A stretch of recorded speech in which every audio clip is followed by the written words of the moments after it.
Merci. Matondo. Bien. Kimbo. Tobondeli nkolo.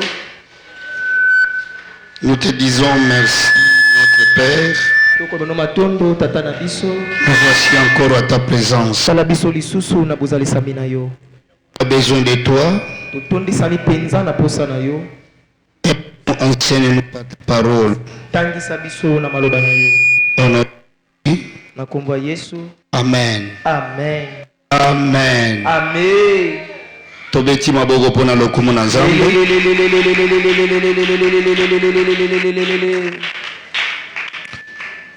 Merci à l'Éternel notre lui qui est le maître du temps et des circonstances. Merci aussi à toi qui es venu ce soir. Merci merci aux musiciens, merci à tout le monde, à protocole et à toi qui es là. Matondo na yo na matondo na balanga nzembo na matondo na motaba ndai kokamba mayanga ni matondo na biso banso tozali awa. Nous avons commencé une série de prières, une série de rallyes de prières jusqu'au triple action. Tobandi penda molongo moko penza ya balosambo kino na milulu na biso minene ya triple action. On a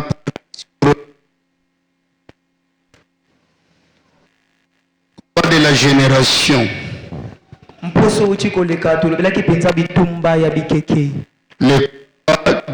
la génération.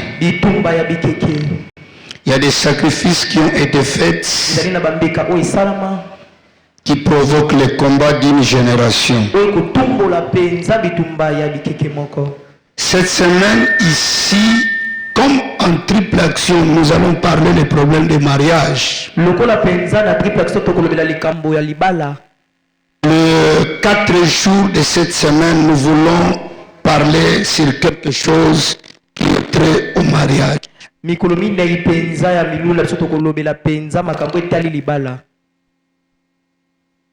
Trait au mariage.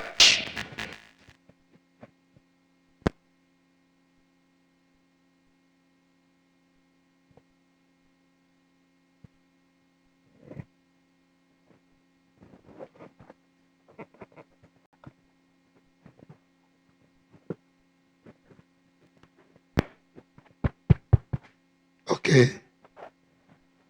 Tobeti maboko pona lokumu na Nzambe.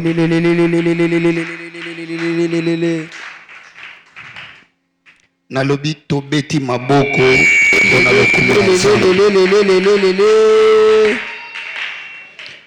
Ok. Soyez attentifs avec moi sur ces 3 jours ou 4 jours de prière. Voilà, les thèmes que nous allons parler pendant ces 4 jours. Les interdictions emprisonnantes sur le plan du mariage. Il y a des interdictions auxquelles qui peut emprisonner une personne de ne pas accéder au mariage. Tu peux me dire, mais est-ce que nous sommes le jour du mariage? Est-ce que tous nous sommes mariés? Mais je dois te dire que tous nous sommes les fruits d'un mariage. Et si nous n'avons pas déjà été au mariage, nous sommes obligés d'y entrer. Personne ne peut rouper le domaine de ce mariage. Il y a des choses qui nous font souffrir aujourd'hui. Ça a été dans le fruit d'un bon ou d'un mauvais mariage. Voilà pourquoi nous sommes en train de faire appel au jour du symposium pour le problème de mariage. Deutéronome chapitre, pour vous mettre Deutéronome chapitre 7, le verset 2 à 3 et le verset 6, nous lisons la parole du Seigneur. Nous rendons grâce à Dieu. Nous lisons la parole du Seigneur. Nous rendons grâce à Dieu. Lorsque l'Éternel ton Dieu tangu wapi yawe nzambe na yo te aura livré et que tu auras bâti, akopesa yo bango po yo kobeta bango tu les dévoueras par interdit. yo penda kotelemela bango Tu ne traiteras point d'alliance avec elle. okosala boyokani elongo na bango te Et tu ne feras point pe yo kosala bango ngolu te tu ne feras point grâce. pe yo kosala bango ngolu te Tu ne contracteras point de mariage avec ces peuples. bokosala boyokani ata moke te ya libala na mboka oyo Bokobala na te. Interdiction. epekiselo Tu ne contracteras point de mariage avec ces peuples. bokobala na te na libota oyo Et tu ne donneras point tes filles à leurs filles. pe okopesa te bana na yo ya basi na bana na bango ya mibali Et tu ne prendras point leurs filles pour tes fils. pe okozwa te bana na yo ya basi mpo na bana na yo ya mibali Verset 6. Car tu es un peuple saint pour l'Éternel, po ete ozali mpenza mboka moko mpenza esantu mpo na nkolo ton Dieu, nzambe na yo l'Éternel, nzambe na yo ton Dieu nzambe na yo t'a choisi apona yo pour que tu fisses un peuple qui lui appartient po ete yozala mpenza ekolo oyo ezali ya ye entre tous les peuples qui sont sur la face de la terre. kati na bikolo nyonso oyo ezali na mabele Parole du Seigneur. nous rendons grâce à Dieu Veuillez vous mettre et on acclame pour Dieu. tofandi mpe tobeteli maloba na nzambe J'ai dit maboko d'acclamer très fort pour le Seigneur. Les interdictions emprisonnantes sur le plan du mariage. bipekeselo oyo mpenza ekangaka mpenza mabongisa libala Écoute mes bien-aimés. yoka moningami Le mariage, ce n'est pas quelque chose de blaguer avec ça. libala ezali eloko moko maseki te Ça, c'est Dieu qui est en train de donner les instructions aux enfants d'Israël. awa nzambe akopesa bamiango epa bana israela Lorsque tu entreras dans le pays où je t'envoie, yo kokota na mboka nga na kochinda yo tu ne peux jamais contracter un mariage avec le peuple que tu rencontreras là-bas. okoki te kobalana na mboka okuta kuna Parce que c'est un peuple maudit. po ete ezali ekolo moko elakelama mabe Parce que c'est un peuple que tu ne peux pas te marier avec eux. ezali ekolo okoki kobalana te elongo na bango Nous avons beaucoup de problèmes aujourd'hui. toza na makambo ebele lelo Parce que sur le plan mariage, on est en train, nous on se livre au mariage à n'importe qui. po ete biso tobalanaka na motu nyonso Il y a une race qu'on peut donner lorsqu'on se marie. ezali mpenza na ekolo okoki mpenza komipesa soki olingo obalana Lorsque tu te maries avec une personne qui n'est pas à une bonne race, tu produis aussi une mauvaise race. soki obalani na moto moko ya mabe yo mpo kobota bana ya mabe Il dit, tu ne donneras point même ta fille en mariage. alobi okopesa ata mwana ba mwasi te na libala Aujourd'hui, lelo il y a des mariages à Facebook. eza na mabala osalamaka na facebook On ne connaît même pas l'origine. toyebi ata moboku te On ne connaît même pas les membres de famille. toyebi ata bato ya libota te On se croise en cours de route. tokutani kaka na nzela On fait le mariage. tosali libala C'est très dangereux. ezali mpena likama C'est très dangereux. ezali mabe mingi Lorsque tu veux entamer le mariage, soki olingo mikotisa na libala il faut parfois aussi entrer en profondeur. ezali mpe komikotisa na mozindo De connaître le fond de cet homme. ya koyeba mpenza moboko Le fond de leur famille. moboko ya libota na bango Ça peut aussi te faire du bien. ekoyi mpe kosala yo bolamu Parce que dans le mariage, ete kati na libala il y a les interdictions de Dieu. eza na bipekiselo ya nzambe Mais aussi dans le mariage, kaka mpe na libala il y a les interdictions du diable. eza mpe na bipekiselo ya kanya mpe Faites attention. salaka ngele Peu n'importe quel âge que tu as, atako motango ya mbula oza à un certain niveau, na epimelo moko écoute, sur le domaine du mariage, yoka na likambo ya libala avant d'atteindre l'âge de mariage, eyamba kokóma na mbula ya libala si tu commences à chercher à se plonger à ce domaine, soki olingo mikotisa na makambo wana tout le monde va se lever contre toi. bato nyonso bakotelemela yo Ce n'est pas le temps, nanu ntango ekoki il ne te faut pas le faire. esengeli te kosala Tu ngo vas voir, ça va brûler les torchons. okomona mpena moto ekopela Mais si tu es arrivé à cet âge-là, kasi soki okomi na mbula wana et que tu amènes l'information du mariage, omemi nsango ya libala les gens vont les recevoir avec un bon cœur. bato bakoyamba wana motema moko Mais aussi si tu as atteint l'âge, kasi soki mpe okomi oleki mbula non, si tu as atteint l'âge, okomi na mbula de mariage et que tu ne te maries pas, les gens, non, tu ne te maries pas, les gens vont commencer à te questionner. Qu'est-ce qui ne va pas avec toi? Pourquoi tu ne te maries pas? Dans les problèmes de mariage, c'est un problème qu'on doit le faire au moment opportun, au moment fixé, au moment voulu. Avant ce temps, tu te créeras des problèmes. Pendant au même moment, on va t'acclamer. Mais après le temps, ça va t'amener des critiques. C'est ça le mariage. Alors, comme on doit se marier dans la vie, au moment voulu par Dieu, au temps fixé par Dieu, mais il faut connaître que dans les mariages, il y a ce qu'on appelle les interdictions. Pour Dieu, il n'y a pas beaucoup d'interdictions. Une seule et majeure interdiction avec Dieu. Il ne faut pas se marier avec les étrangers. Il ne faut pas se marier avec un étranger. Dieu refuse ça. Dans le livre des Proverbes chapitre 5. Proverbes chapitre 5, je crois au verset 20. La Bible nous dit ceci. L'interdiction de Dieu sur le mariage. La Bible dit ceci. Proverbe chapitre 5, le verset 20. Je lis la parole du Seigneur. Nous rendons grâce à Dieu. Et pourquoi, mon fils, serais-tu épris d'une étrangère et embrasserait-il les seins d'une inconnue?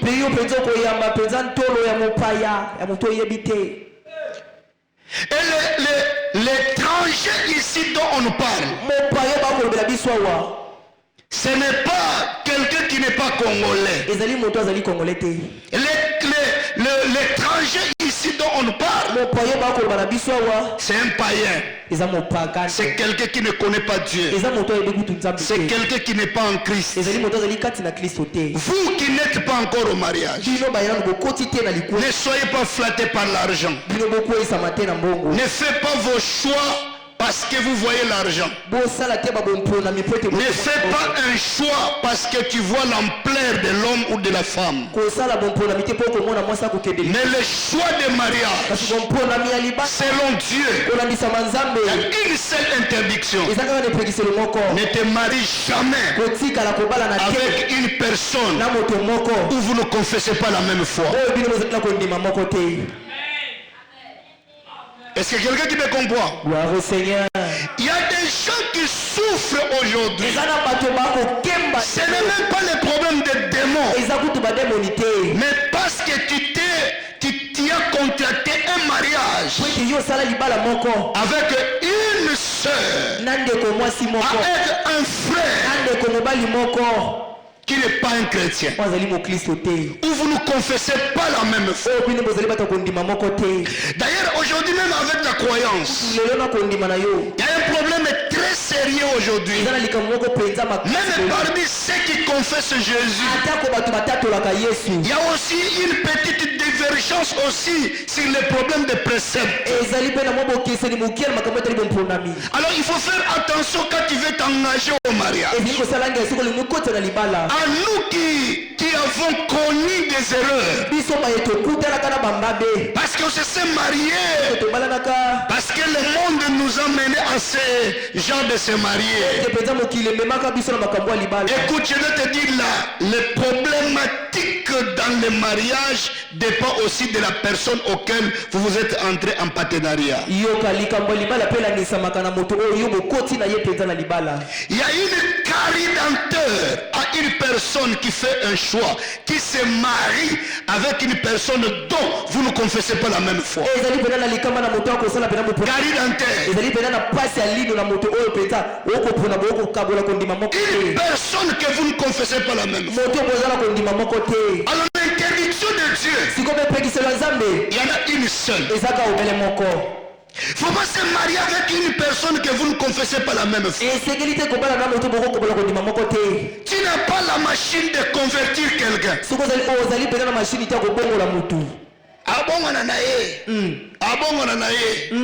Tout n'a biso. Est-ce qu'il y a bon ou un appétit? Écoute, j'ai toujours dit ceci. Dans la logique des choses, l'homme doit vivre pendant 100 ans, 120 ans. Mais dans le 120 ans, mais en réalité, pour une jeune fille, il doit se marier à l'âge de 18 ans à 25 ans. Pour un homme, un jeune garçon, il doit se marier autour de 25 ans à 30 ans. Ça c'est l'homme. Les jeunes garçons. Bon, si tu te maries par exemple étant que jeune, à l'âge de 30 ans, et qu'il faut que tu vives 100 ans, 30 ans dans la maison de votre père, moins 100 ans. Il reste combien d'années? 70 ans. 70 ans avec ton épouse. S'il est sorcier, au coup favant. Si tu es une jeune sœur, tu te maries à l'âge de 20 ans et que tu dois vivre pendant 80 ans. 80 moins 20 ans dans la maison du Père. Il va te rester combien d'années? 60 ans. Sikoyo okokomi kabana maboko wa mobali moko mutema mabe. Lifelo oyo yoka na sango. Obadiango. Likambo. Voilà pourquoi nous sommes obligés, l'église est obligée parfois à un certain niveau, en dehors de parler du salut, nous devons vous parler des problèmes du mariage. Faites attention avec le mariage. Il y a les interdictions sur le plan du mariage. Pour Dieu, il ne tient pas compte qui est Mouyanzi, qui est Moulouba, qui est chinoise, peu importe. Mais pour Dieu, il tient compte. Il est celui que vous partagez la même foi. Sinon alors, même les bateaux basés dans l'occultisme, ceux qui ont l'occultisme, ceux qui ont mobali, testez-moi si naïe. Azana étoile na bango ya occultisme te, bako imposer moi si.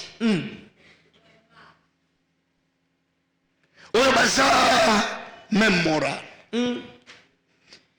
Nous on se marie pour l'argent. Écoute, on ne se marie pas d'abord pour l'argent.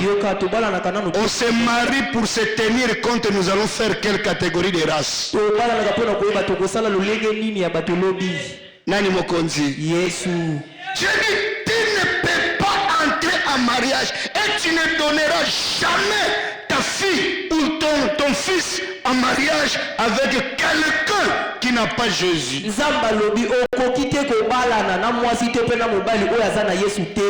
Maman, accepte d'accueillir un beau-père avec la gomme mais qui a Jésus que d'accepter un beau-père avec la jupe qui n'a pas Jésus. Amen.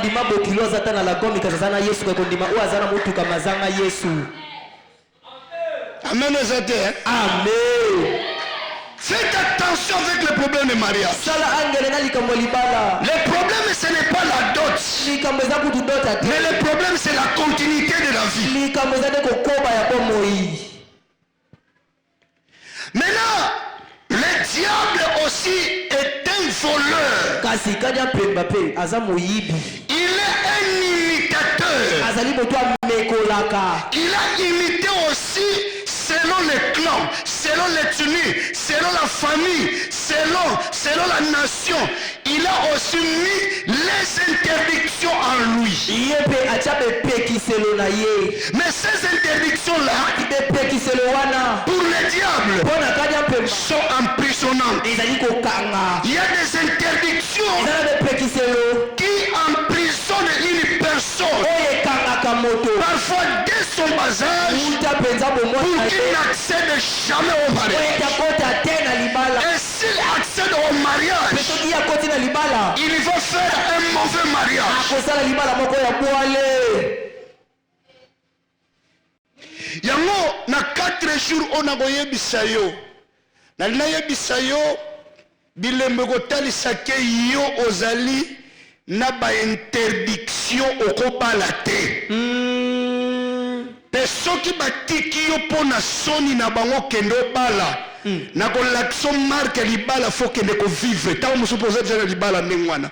O comprendre parce que soko moni déjà biloko ndengwana faut que ne ko kutana nango po jour moko baye libala. Po eloko na bango balaka epa na yo ekokisama. Et après na kolakisa yo le type de partenaire oyo batindikaka liboso ya mutu oyo azali na bilembo ya interdiction libala. Nani mokonzi? Yesu. Nani mokonzi? Yesu. Même si tu es encore le Kodim, il y a de certaines malédictions. Et c'est la âge. Ceux qui battent la famille na bino, boswaka diplôme d'état T. Yes. Na école primaire ko briller. Na secondaire ko briller. Makasi. Na humanité au briller. À partir de 4e baniele bani okita 5e boyeti na 6e au katani. Likambo. Pourquoi? Parce que dans ma malédiction mususu et c'est là âge. Si tu as une limite sur le plan mariage, quand tu es encore le Kodim, ça ne fera rien. Quand tu es encore au secondaire, ça ne fera rien. Mais le jour où tu vas commencer à chercher le mariage, tu vas commencer que ces choses, tu vas voir que ces choses-là, ça se manifeste. Je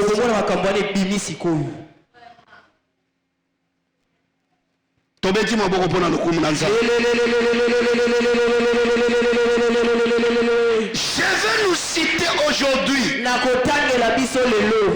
voies auxquelles le diable utilise pour emprisonner quelqu'un, pour mettre quelqu'un une interdiction de son mariage. Matthieu chapitre 22. Versets 25 à 28. Matthieu chapitre 22. Ok. Qu'elle nous dit la parole du Seigneur? Matthieu chapitre 22.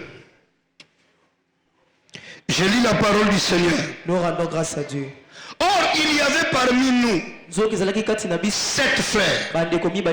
Non, 7. Le premier, c'est Maria. Et il mourit.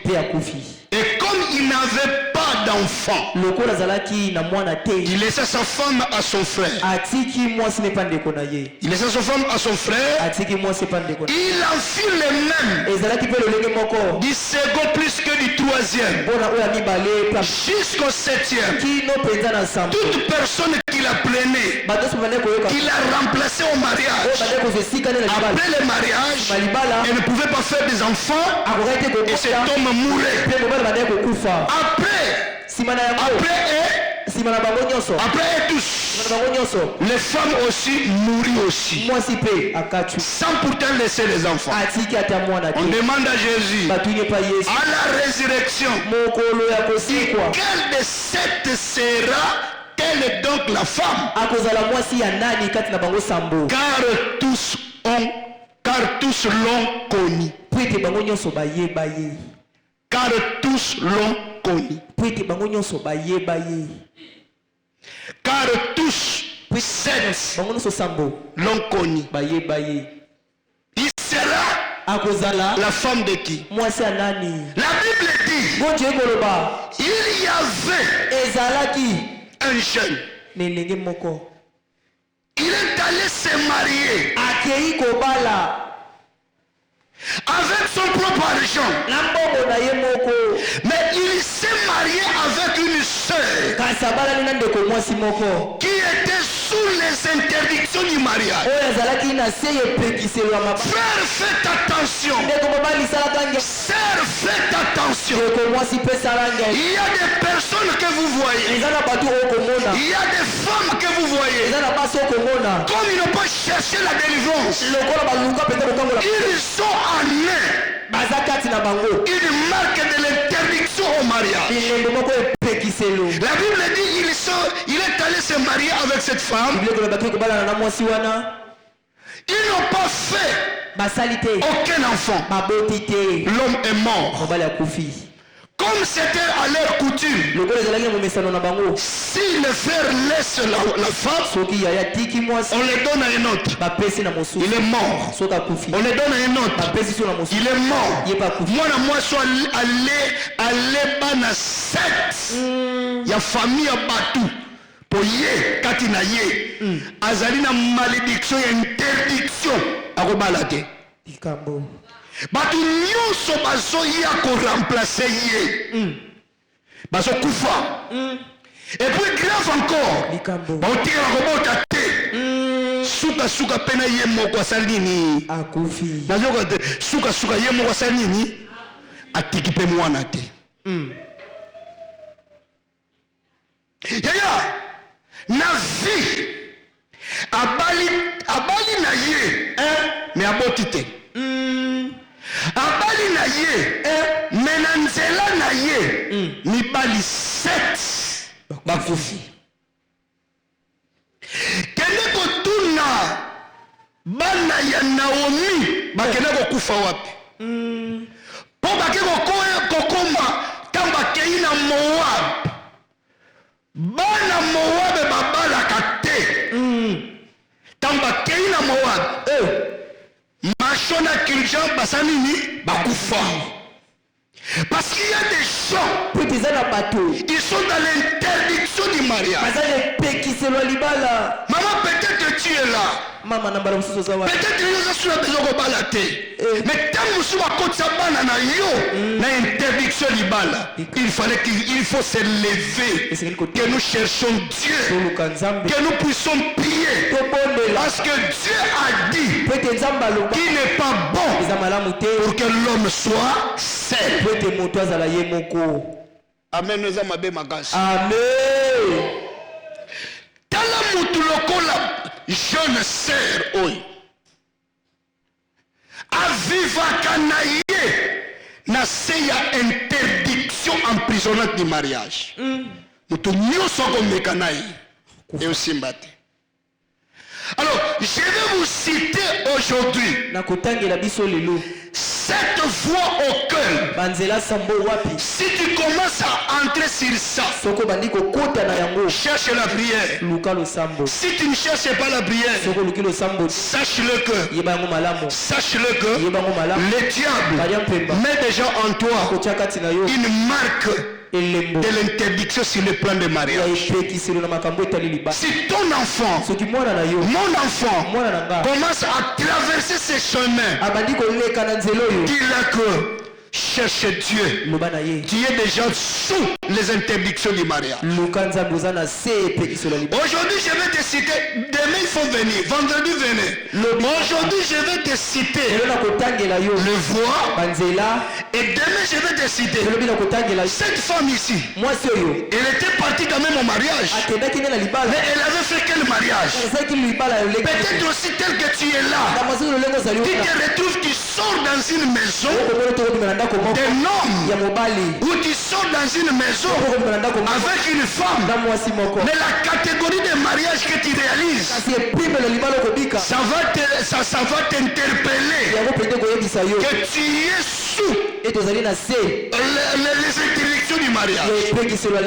Et après je vais te dire les 5 catégories de partenaires qu'on envoie à une personne qui est sous l'interdiction du mariage pour qu'il ne voie pas la joie du mariage.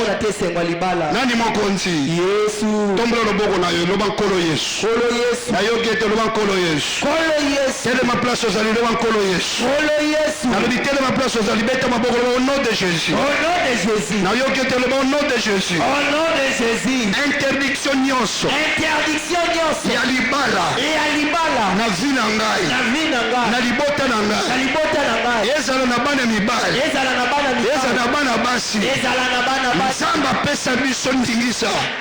Nzamba pesa biso ndingisa tobala tobota tobonga na kombo na Yesu ipekisela minyonso oyo ya libala ekweya na vie na ngai milembo yango ekweya alebondela kombo na Yesu na bana na ngai ekweya na vie na ngai ekweya na bakoko na ngai ekweya na eglise na ngai ekweya na bakokololo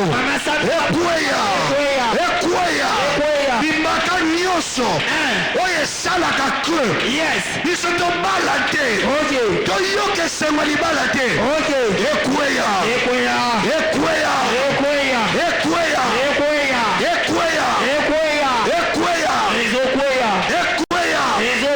au nom de Vanda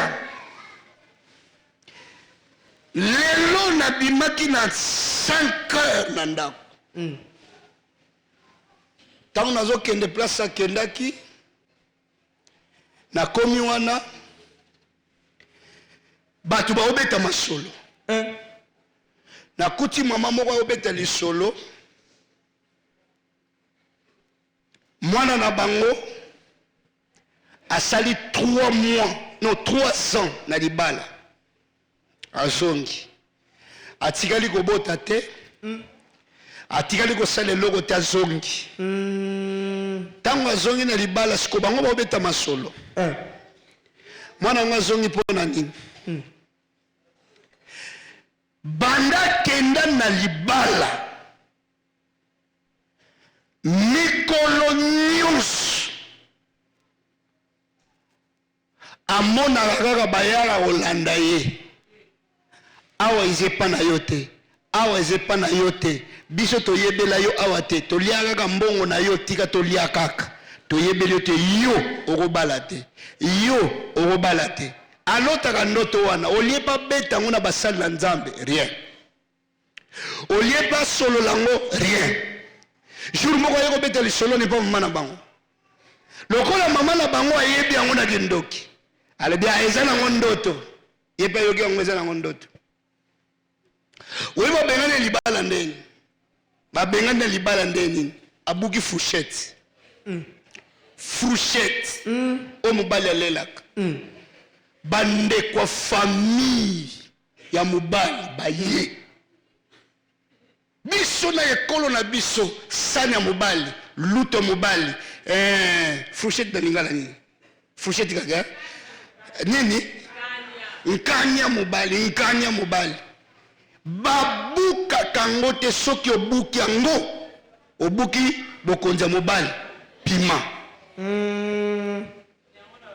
ndenge toza boye azongi ndako mama siko ntango azobeta masolo ya bandoto aza kolota Mais nayebisi que bango nyonso bavanda wana yebisi mama ndenge oza wana yo te yo donc enveloppe no moto ekendaka libala mais vrai yo otikalaka epa na bino otikalaka epa na bino frère sœur tosakanaka te na domaine ya libala bato 7 moto moko abomi bango mpe ye moko mpe atikali kobota te akoti meme perte ya famille na famille ya bato esa mibali mosu okebala ye amemeli o perte na libala yala basi mosu bamemeli perte na famille basi mosu obali ye amemeli o perte na famille nani mokonzi Yesu foto sambela yaya 4 jours au photo sambela ngo to benga bino ngala yebisa yo que na triple action yako bénéficier le sambo basal na nzambe osagana te yaya soki erupe yo ndenge ezonyokola yo ekitati na bana na yo nani mokonzi Yesu voilà je te cite tala na kotangela yo 7 fois au cœur banzela sambo wapi si tu entres dans ces voies là soki okoti na banzela wana si tu es une femme de prière soki ozali mwasi lo sambo un homme de prière lo sambo élève-toi telema sache-le que libango malamu le diable t'a fait entrer kadi mpemba kotisi yo dans l'emprisonnement des interdictions du mariage. na boloko yepekiselo ya libala La première des choses, eloko ya yambo c'est la vie de la solitude. ezali bomo ya kotikala yo moko Écoute, yoka Dieu dit ceci, nzambe akoloba boye il n'est pas bon ezali malamu te que l'homme soit seul. ete moto azala ye moko Le diable, pour te retenir kadi mpemba mpo na kokanga yo dans l'interdiction du na mariage, epekiselo ya libala il va te donner le goût d'être solitaire. akopesa yo elenge ya kozala yo moko Il va te donner, même si l'âge de se marier est déjà là, ata kombula kobala ekomi il va te donner des arguments akopesa yo mpenza qui va continuer à te convaincre, oyo banda kondimisa yo que le temps de se marier n'est pas encore là. ete ntango ya libala nani La maternité, moi, le problème là de mettre au monde, ce n'est pas moi. nakobota Un dégoût de rester seul. koyina mpoza na poso otikala kaka yo moko Donc, nous devons la mamari. Mais la moutouna yé, a raison à te. Na la jeune momo na TikTok, aye bisabaninga na ye. Frère, tikana na magamba babula ko bala wana, bosena na vie, bana pa bana ko bosser na vie, azape na eloko mo amalungati. Ya na koyebi soboye. Ezana ba bénédiction mususu na vie, mukolonda za koyebi sango SP. Ezana ba mapamboli mususu na vie. Okotikala kozwa ngo te autant que oza célibataire. likambo Ozoboya koloba amen. amen Nazoyebisa yo eza na ba niveau ya ba bénédiction mususu. Même bato mususu po bapeso confiance. Aussitôt que oza célibataire, bato bapeso valeur te. Si o Satan akopeso elengi moko boye, otikala no na loyenge ya vie ya kozalaka yo moko.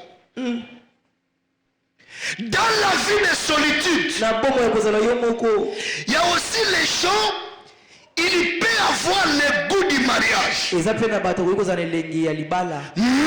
son attitude, il ne fait pas vivre avec les gens. Si c'est un homme, c'est un faux mari au mariage. Si c'est une femme, c'est une mauvaise femme qui sera chassée au mariage. Mutu mobimba vandaka esika na ye moko, musika ya ye moko, akotika la kopese lengi na libala te suka suka, mubala ko boya ko benga na yo. Menazo yebisa. Tala ngana li akozala ngamoko. Bible zoloba il n'est pas bon que l'homme soit seul. Siko ngana li akozala ngamoko. Si on moni na ngamoko wana atato peso mobali obana kozaka na tako sola mobali te atato peso mwasi obana kozaka na tako sola mwasi pongana zalaka ka ngamoko mutu moko to kolingo bongo na libala okomona ti kotika la yo moko po interdiction na yo ya libala ekokisama na vie na yo. Amen. Amen. Tuna muninga na est-ce que oyokaka pe bien pona kozala na bato? Tuna ye. Yango na tunaka frère. Soko lingo bala mwasi. Loba na amen. Amen. Tuna ye camarade na ye obazala ne banda 7 ans passé. So moni mwaso lingo bala la kiso camarade na ye ya 7 ans passé te. Ba camarade belete na tamoko obanda bazalaka camarade. So kazalaka te keba. Oh, mais tu n'es pas appelé d'être avec tout le monde, mais tu dois avoir 1 ou 2 amis.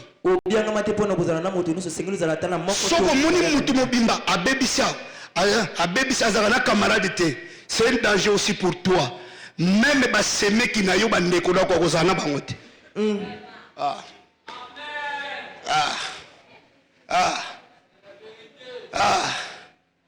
Nani mokonzi? Yesu.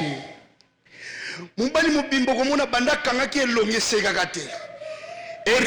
Rebengo. Armé jusqu'onda. Moi si na kokozala na yo sekaka te. Eloko zo kangiso mbunzu wana. Ezali ba interdiction emprisonnante ya mariage na yo po ezo linga te muta pusa na pembe na yo ba obala. Au nom de Jésus nengo yepa na Yesu awo. Na kombo na Yesu milimo na bakotisa yo ekuwe ya au nom de Jésus. Deuxième fois nzela ya mibale tala soko yo ka mingi sentiment ya kozala mingi yo moko ya mabe yebango balate sopo bali oumela libala te sopo vana libala omone sengo libala te.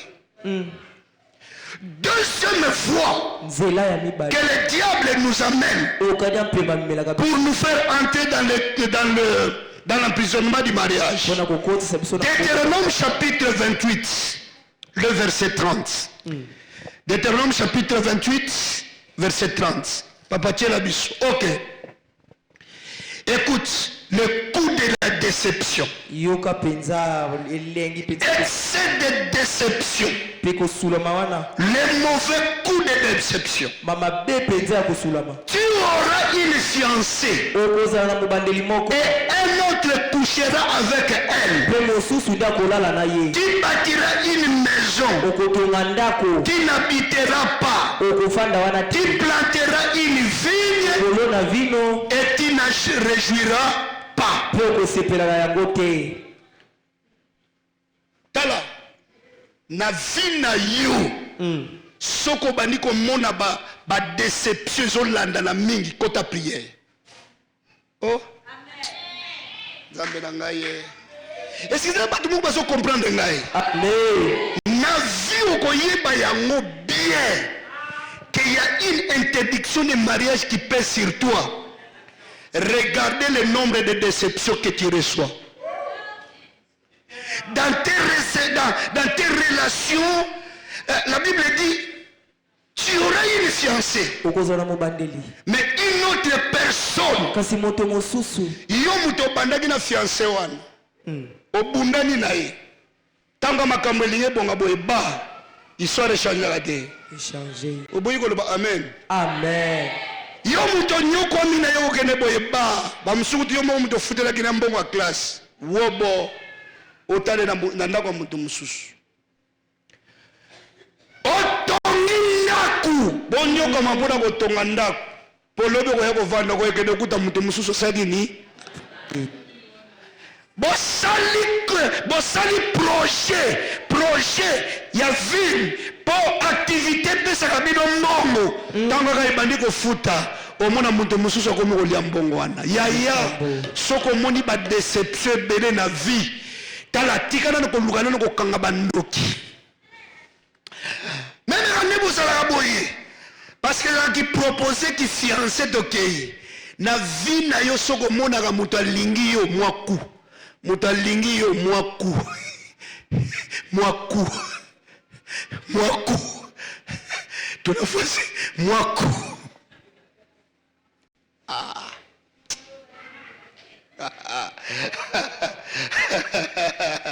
Tala, soki ozo musique moi pétant on a comprendre des pétant ba boto liokaka OK papa ya to sambe bandi déjà et bandi na yebiso vérité makambo na oyebisa yo na vie na yo si tu croises beaucoup de déceptions dans le domaine des relations conjugales, sache-le que il y a un esprit qui pèse sur toi. Est-ce que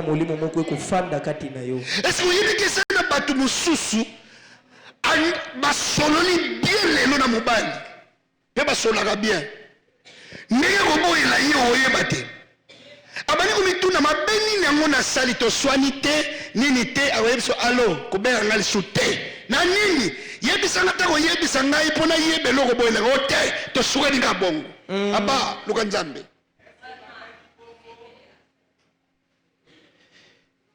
mani omona ka mwana ko yebiso papa mama nditi za oswani sakiye wana sikobani otuna oswani sakiye mama na swani sakiye te nino lieki mbongo na rien mama kutu mkono to solaki bien mais akeite akei luka nzambe ake par rapport ce qu'il faut luka nzambe maman. Amen. Amen. La Bible dit que tu auras une fiancée. Mutu mususu yaka bakangi fiancée na yo kuna na mobali. Quel coup ya ndemwana. Koboma mutu te. Yonde luka nzambe. Place ya zako lukela mama olangi bien alobi. Mama olangi na matene place ya sepela na ye ngwana alobi. Soko moni na vie bato ba osalo mingi mabe. Kotala mingi bato ba osalo mabete yonde zonga nano na prière o comprendre que c'est que mabona bato bazoko sala yo eza yonde mutu za ne loko ezotila bango basala nini mabe likambo ya foto sambela yes ngala ondo bana yo mirena tozala na alliance ba mariage Mireneza kana alliance ba mariage. To pambola kata musu 2-3 mariage mais skonyete tiana tena no makambo. Nani mokonzi? Yesu. Déception. Kusulama. Frère, koboko la ka déception te koma na koma camarade na yo. Nakoma mwana mawa yonelizana ngeza la ka bongo na yesoka na ka bongo nganeza bo yesoka na ka bongo yo umona nzambe yesoka ka bongo Moïse tango akola lobi il refusa d'être appelé la fille de l'enfant de Pharaon. Lève-toi dans la prière et refuse ça.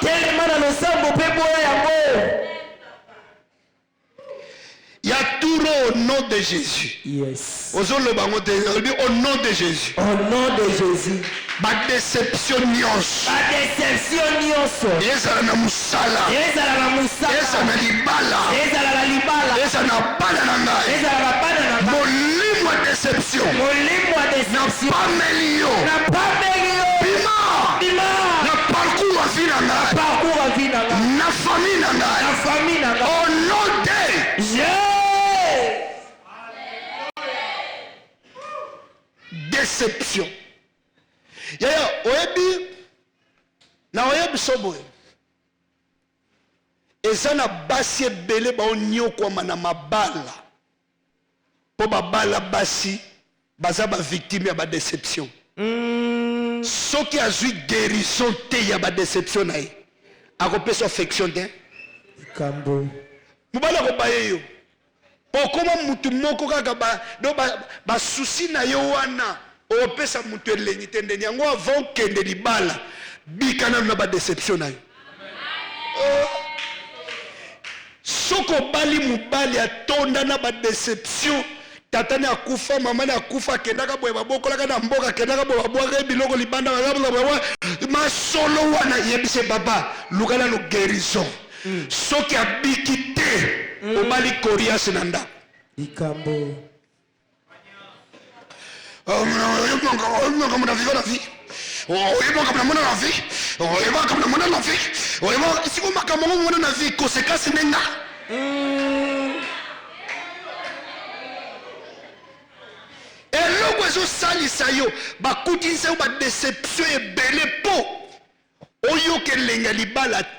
Parce que depuis l'origine, tu as été déjà victime, il y a interdiction de mariage. Vous allez où?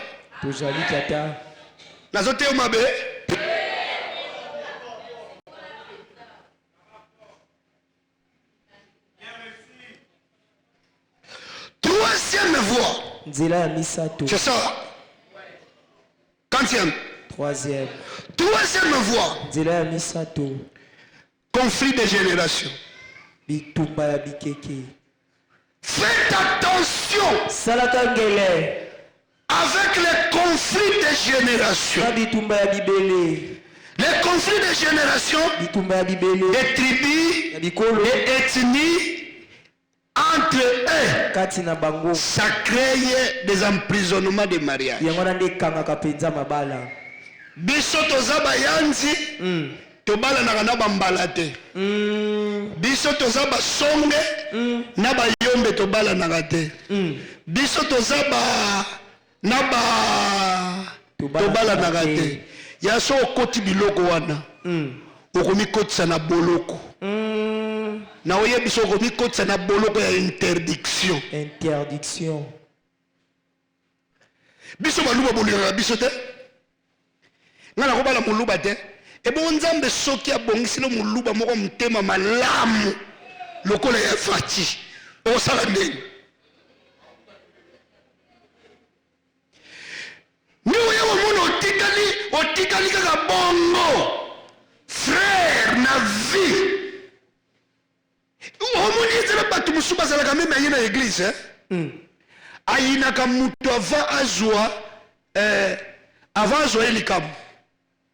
Edi boswana kina na kelga alobaki bongo alobi yena yiboko resute ngakutu ndenga zawana kaka ndenga yini wana nesana etosito bebani deja kaka isili deja besela batu musuba suma do nesana suko betika lisolo ye asuma makane na ko yina batu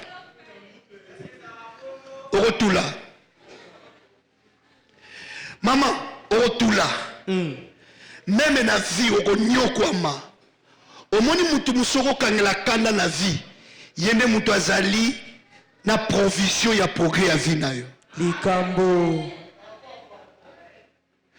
tango zoloba l'ennemi de mon ennemi c'est mon ennemi. Qui t'a dit ça? Et comment ma wapi? Faites attention. Salakangele. Comme il l'a dit ça, bamama bozalia wa bosa. Bolati sakabana na bino ba interdiction ethnique te.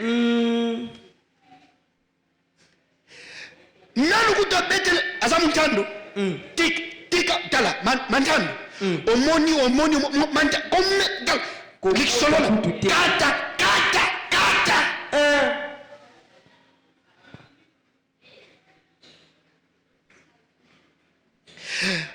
Asambela kakitisaka moto lokola za mu kata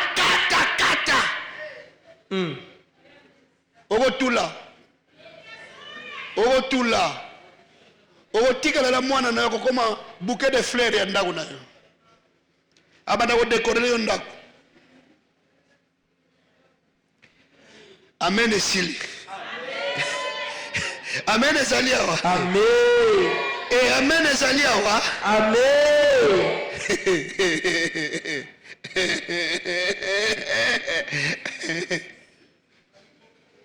Yo ponaka. Aza mukongo ta maboko makasi. Muluba. Lolendo. Loyo munyo sasoko yoka mu. Bon, tika toke de kozolo. Même na tutu yebi mo munele. Okolinga na teponyo ba munyoso. Osebela na bangote. Donc soki mwana bandika lo baza mu Munani,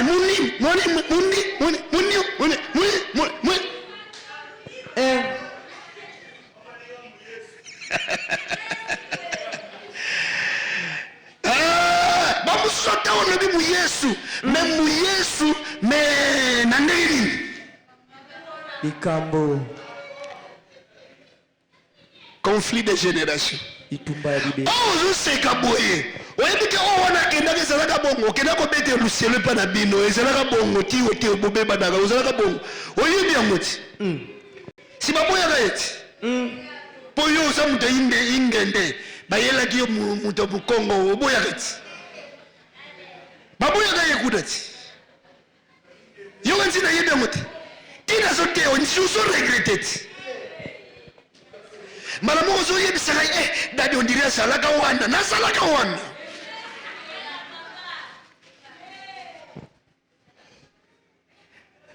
Amen. 5, 4. La loi des coutumes. Toutes les lois établies dans la famille sur le mariage, sur la succession des mariages. Dans chaque famille, il y a des lois qu'on a établies. Comment une personne peut se marier? Si tu entres dans ce genre d'histoire, Dieu peut te confondre. Et tu risqueras de devenir pauvre, célibataire, samwana, manefwe belé, barige bimi mama, meka bezo simba lisute. Pourquoi? Parce que biso balobaka boye. So ba koto na voya sentiment wana. Okotula. So ba koto na voya sentiment wana. Okotula. Amen. Okotulisa bana. Tulisa mwana. Nani mokonti? Yesu. 5e. Ya mitano. Les vaines manières. Les vaines manières. Toutes les vaines manières. Ya bizali mabe. Toutes les vaines manières. Acquises. Oyo yekola. Acquise ou hérédité par tes parents. C'est un blocage pour le mariage. Soki balingi bavandisa yo bala te. Bakotindi ko yekola bizaleli ya mabe. To okite na bizaleli ya mabe ya mama na bino. To ya tata na bino. Bato soki batali yo balobi oyo mama na bango mobimba. Siko zongo tu na mama na bango azalaki ndeni. Yo. Osoki ndeko bala wapi? Kuna. Mama na bango wana ndenge zana mama na bango wana photocopie ya mama na bango.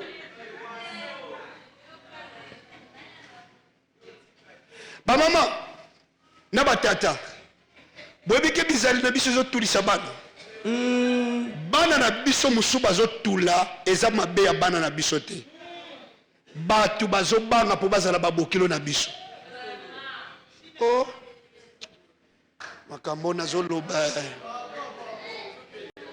Makambo na nzamba sunga ngai. Tala, ezala mutu mususu asepeli na mwana na yo. Mais azotala marque ya famille ona bokilo na ngai. Tala, soki penza alendi te. Aokende. Wana penza bokilo na ngai. Wana penza nde bokilo ye wana. Omona mama bengi mwana mbali yaka. Olangwe nini yo? Tala, oyebite ke quartier na mobimba mwana na yo wana mama na bango batu batumbaka mbeka kuna. Nde kote soki ne komema ngai.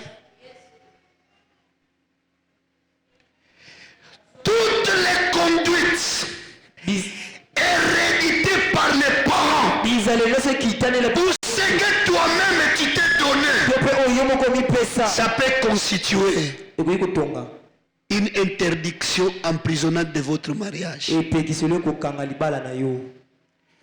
Parce que je dois te dire une chose. Est-ce que vous balancez le bogo? Le bas gloire au Seigneur. Gloire au Seigneur. On ne marie pas un homme. On ne marie pas une femme. On ne marie pas la beauté. Parce que la beauté peut faner. Mais un vrai homme, une vraie femme, il marie des caractères.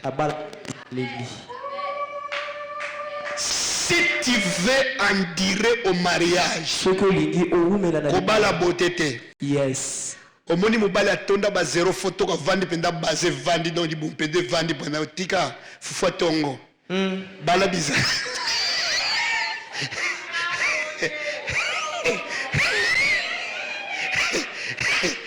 Nikolo ba frère ba komi na ko beta ba fufa tongo ya 5 pour vimisa mukeko to yango te. Ya. Toke ne mo ventre ngwe vima beza la pena bizale ya malamu. Ba mama na biso bele baza awa. Babalaka ba bogar. So otala penda kwa so penda na katia. Wala sopana. Lelo ba olela. Babalaka bogar te. Yes. Le babalaka bizaleli. Babalaka pe mbongo te. Po mbongo peza la kita mata. Esilaka. Babalaka pe bote te. Pour moi, si ceux qui ont joué, comme on dirait, mon tuba nie funi. Mais baba la kabisa, bisaleli.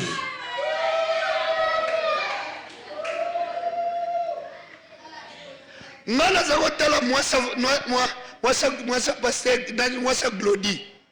Na moi ça keba tango za leko yao. Soki ba télémission na balabalo bengi keba ya ko linga mwana moi soyo. Glodi ya ko linga mwana akano ba aleka milimu mabeleka. Pour mon chou comme la zène comme si yo balaki beauté yo balaki beauté babalaka beauté te babalaka pe mbongo te po mbongo pe air moko be kendaka mais loko moko ko variété eza conduite. Amen. Mutu soki aza bien mbongo ezala te bokozala bien. Mutu soki aza mabe ata mbongo ye nakata mbongo na kozuro bambanda. Omona ki ndunde bakisami please puberté ye nakata ndako libala.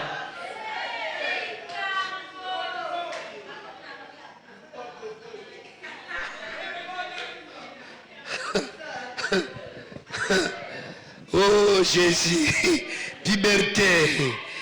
puberté de papa. T'as la puberté de papa, c'est la somme, hein? Somme. Nani mokonzi? Yes. Oh, nani mokonzi? Yes. Tolinto Sambela.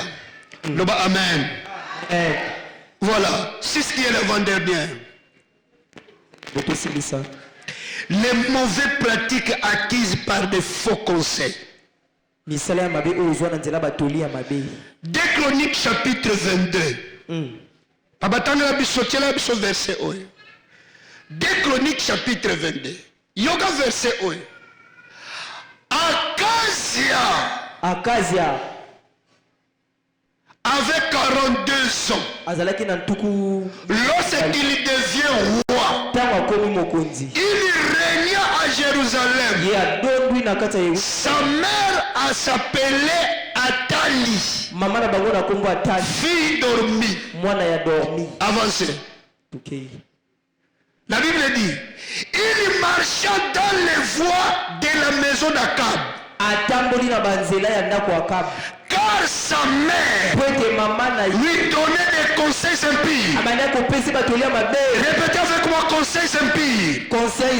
Encore répétez encore, conseils impies. Troisième fois, conseils impies.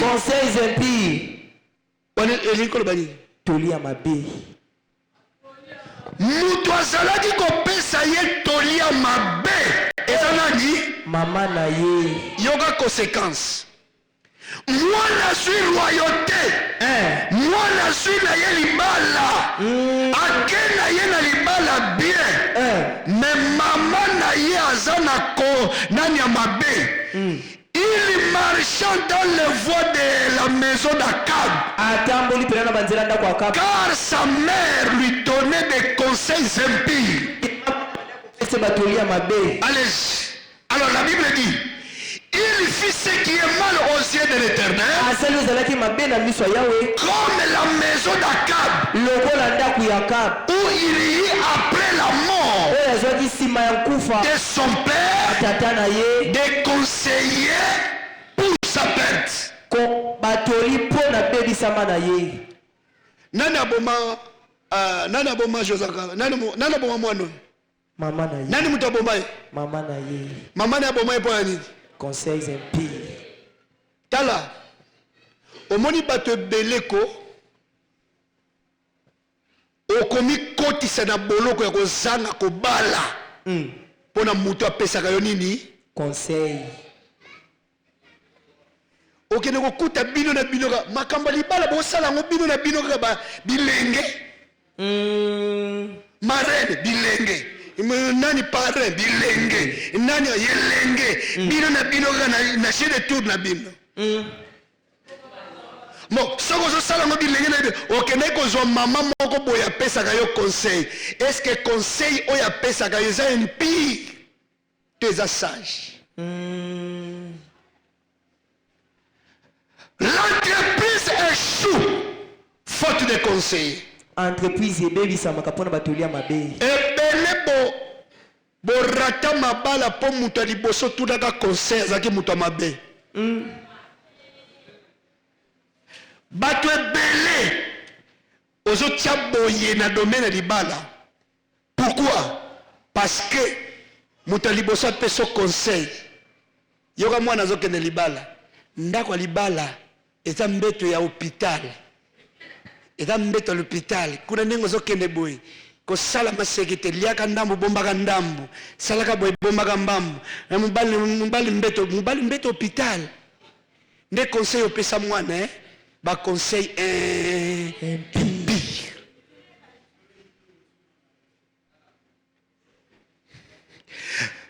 Bato ebele lelo ba onyokwama.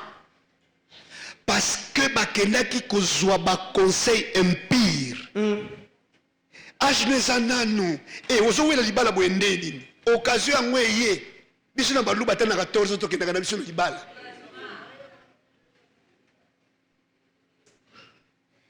Siko tango boya kango siko omundi ko moluka ngo. Talo zo sisa ba nyonvi, ba crayon, ba nani nyos, make-up kutu nani na suka mesh. Okomina combien de perruques mikolo yo? Bando bandamo combien na combien? 1,875 rien. Pourquoi? Ba pesa ko conseiller nanu. Nanu. Ezera nanu. Osiko zo zela mokomboso.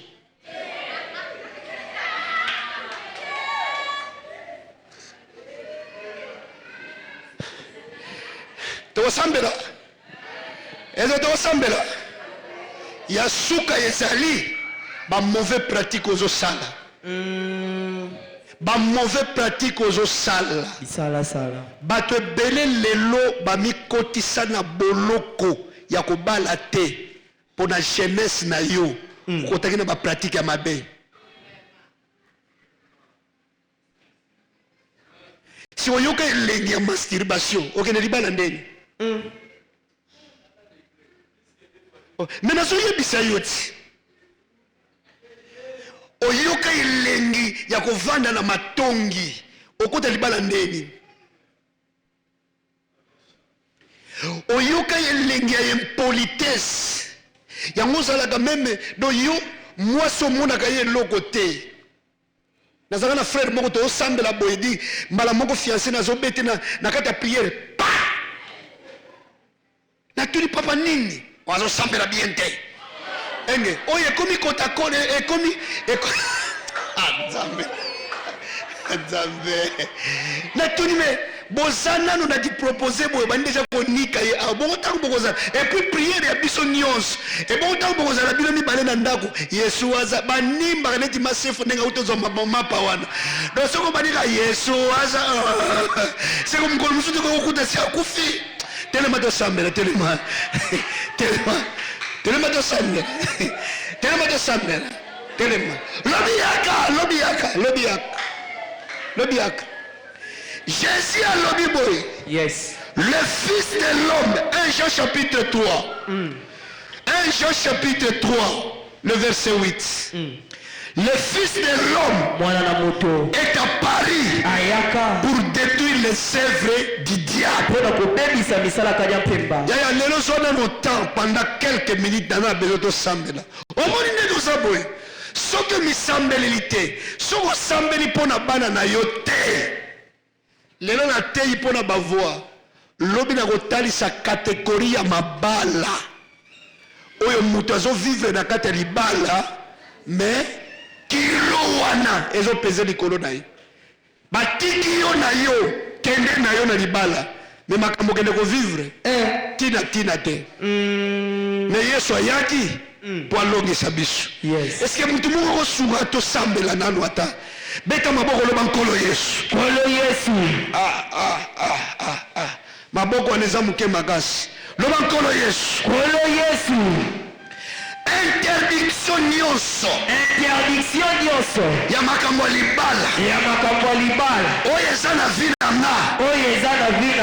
Na famille na ngai. Na descendance na biso. Mondelu nyonso batiela biso. Na domaine ya libala. Lelo. Na kombo na Yesu. Mondelu wana. Ekweya. Na bana na ngai. Ekweya. Na vie na ngai. Ekweya. Na bandeko na ngai ya mwasi. Na bandeko na ngai mibali. Ekweya. Amekweyisa balimiti wana na kombo na Yesu. Loba balimite nyonso ya libala oyo batia mpona bandeko na nga basi mpona bandeko na nga mibali mpona nga moko ebanda kokweya balimite nyonso ezozela biso na ere tel ezozela biso na moma etel yesambela na bana no mibali kweyisa bakutana na barriere wana te bamemela yo mwasi okoya kolesa bango te na kombo na Yesu au nom de Jésus. Oh nzamba pambolelanga yo. Oh nzamba pambolanga yo na kombo na Jésus.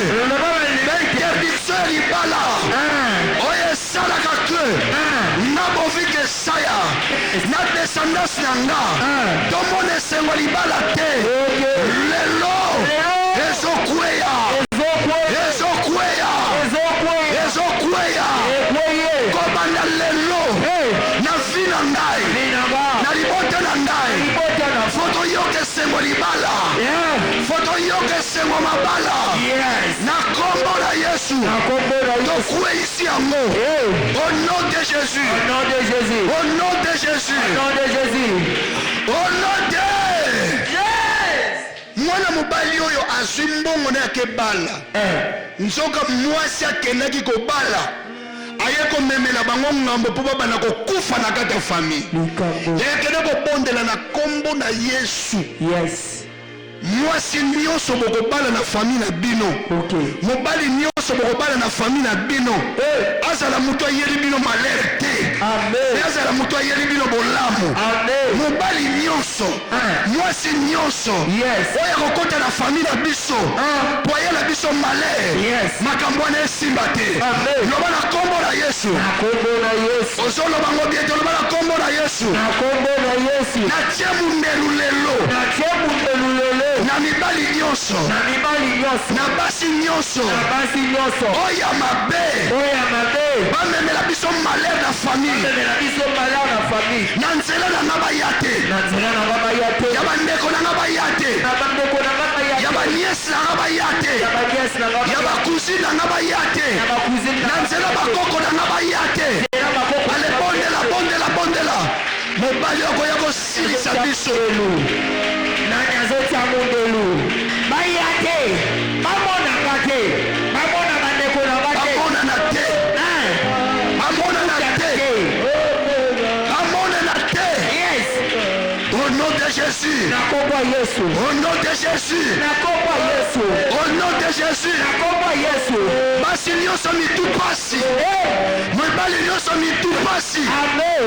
Bolongo na parcours ya bavie ya bana na biso. Bolongo na parcours ya bakoko na biso. Au nom de Jésus. Au nom de Jésus. Au nom de Jésus. Au nom de Jésus. Au nom de Jésus. Au nom de Jésus. Ata bosi bokota. Ale bobongwana. Bobongwana. Bokoma ya malamu.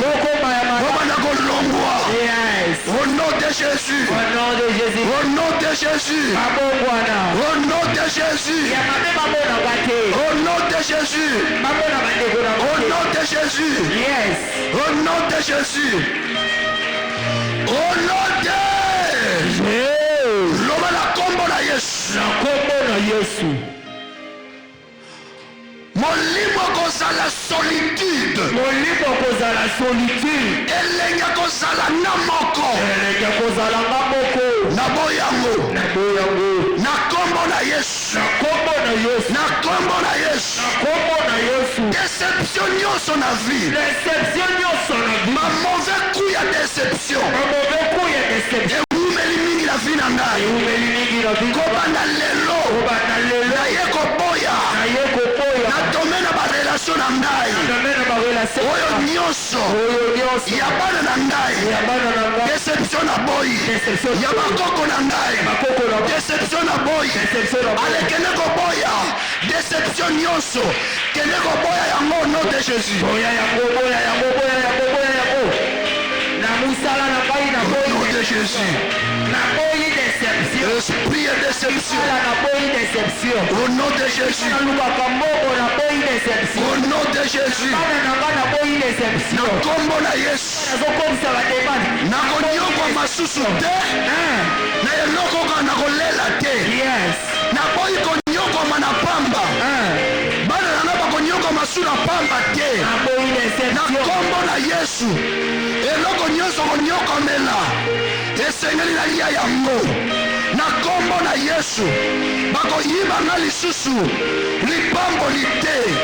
Na kombo na Yesu. Au nom de Jésus. Au nom de Jésus. Au nom de Jésus. Au nom de Jésus. Molimo déception. Na kombo na Yesu. Au nom de Loba na kombo na Yesu. Na kombo na Yesu. Loba lisu na kombo na Yesu. Na kombo na Yesu. Bisaleli nyonso mabe. Bisaleli nyonso mabe. Ya kindoki. Ya kindoki. Ya koyekola. Ya koyekola. Ya kokitanela. Ya kokitanela. Oyo ezobloke ngai. Oyo ezobloke ngai. Molimo mvutuma. Molimo mvutuma. Oyo elokaka ngai. Oyo elokaka ngai. Naboyaka barelation kaka boye. Naboyaka barelation. Natumbaka bamoto nga moko. Natumbaka bamoto. Lelo. Lelo. Amvutuma. Amvutuma. Naboyi yo. Naboyi. Bisaleli ya mabe. Bisaleli ya mabe. Naboyi yo. Naboyi. Maloba mabe. Maloba mabe. Naboyi yo. Alepoya conduite wa nom de Jésus. Nazoboya, nazoboya. Naboyi avutema. Naboyi avutema. Naboyi bisaleli ya mabe. Oyo ekitanela. Oyo baboko na bimisa. Oyo baboko na kota ya naboyi yango. Nazoboya. Nazoboya. Nazoboya. Nazoboya. Naboya yango. Ekoki koratise opportunité à vie. Ekoki koratise makambo malamu à vie. Ekoki koratise libala. Ekoki koratise mosala. Ekoki koratise voyage. Alors pourquoi lelo boya yango. Boya yango. Plaider kame panzambe.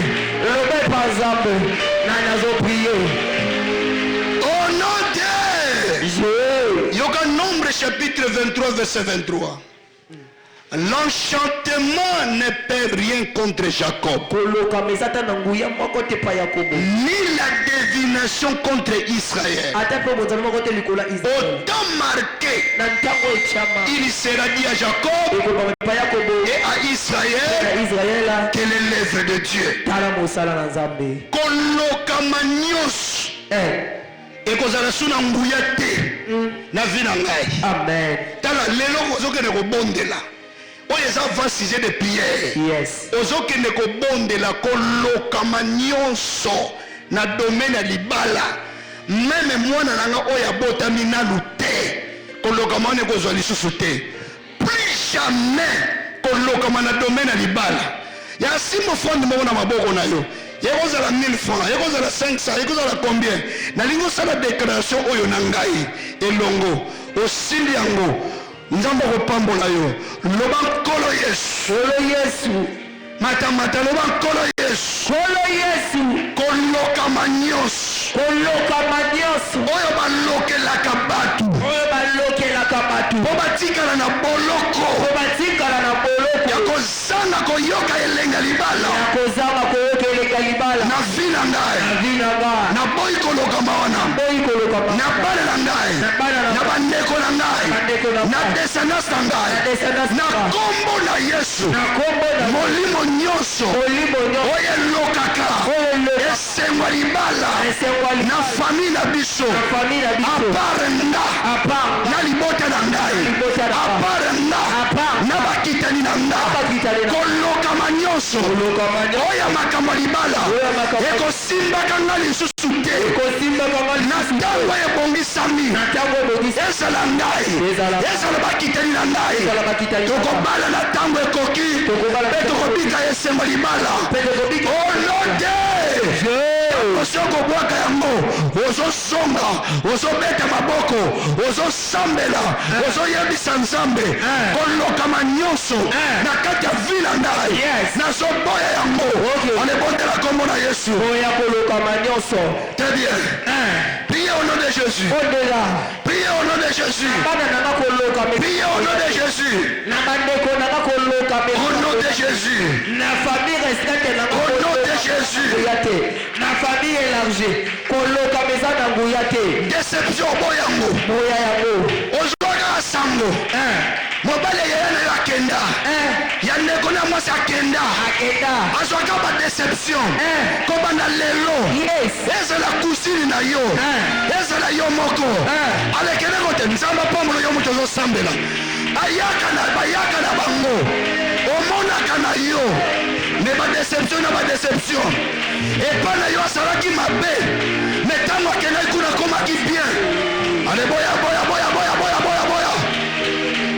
nzambe apambola yo nzambe apambola yo nzambe apambola yo nzambe apambola yo au nom de Jésus au nom de Jésus au nom de Jésus au nom de Jésus au nom de Jésus au nom de yaya soki balobi emprisonnement seke moto akota na boloko lelo foki ndeko binisa domaine ya libala na bino na prison batiango eza na se ya mai il faut ebima ezala na likolo nzete ebima na samba ebima olutaka kaka bandoto obandaka na yo bien me sukaka kaka na nzela ya turo soko obandi yango il faut koma na suka omona mpe sengo nango betelanga maboko loba na kombo na yesu boloko nyonso oyo bakotisaka biso na famille po toyoka elenge libala te lelo boloko wana epanzana soki eza nzete ekweya soki eza libanga epanzana soki eza nzungu epanzana soki eza mai ekauka soki eza samba ekota moto prie au nom de Jésus nani azopanza soki eza libanga soki eza na mai soki eza na nzungu loba lelo panza yango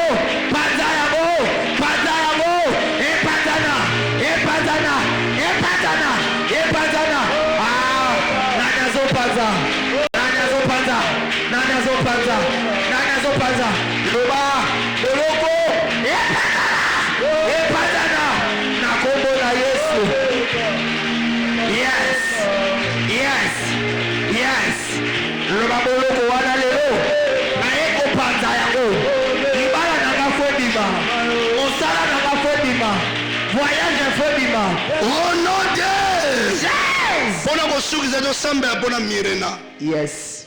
Tokene kobimisa mirena na prison ya mabala. Biso na mirena tobalaka. Nani oyo akotisi molimo ya kozanga kobala na mirena? Tokene kobuka barrière wana nyonso. Molimo nyonso ya prison. Oyo bakoti mabala ya bana mirena. Yes. Ozobeta maboko. Ba jeune frère babima. Yes. Ba mama babima. Yes. Ba papa babima. Ba jeune sœur babima. Babala nyonso. Kobana na bana kodime. Yes. Tango bakota na aja kobala. Babala na mome sengeli. Yes. Ba jeune babana kobala. Na mome sengeli. Ba mama bakenda mabala ya kato vanda. Nzamba pambo na bango. Mbongo emonana. Ale bana ko sambela pona mirena. Tobonde bona kombo na Yesu. Nanya zolo ba ya mirena. Prions au nom de Jésus. Nanya zolo ba zamba de vexer mawala.